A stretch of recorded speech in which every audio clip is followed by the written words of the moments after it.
There's a feeling most people recognize immediately. The sense that something important is happening somewhere else. That others are ahead. That time is running out. So here's the first question. Why does the fear of missing out feel so urgent? Missing out on what exactly? An opportunity? Belonging? Status? Security? And who decides what counts as missing out in the first place?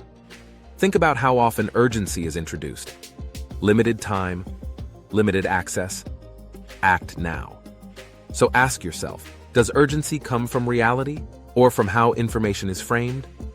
Here's a harder question.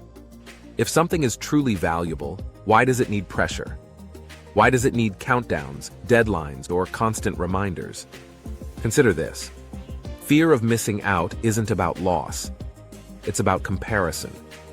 So ask yourself, compared to whom? And why does comparison feel so persuasive? Another question. Why does watching others participate make inaction feel dangerous?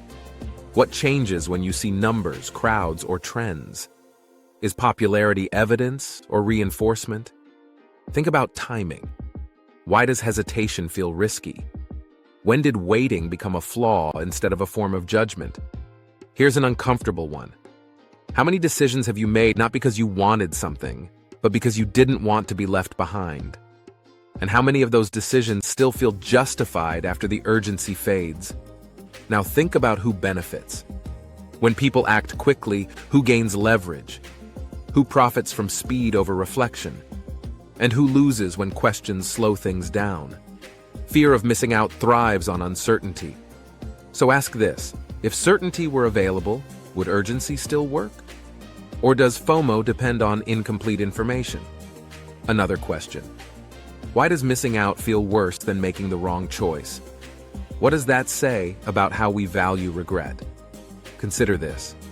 FOMO rarely asks, is this good for me? It asks, what if I don't do it? So ask yourself, when fear becomes the motivator, who is actually in control? Now zoom out.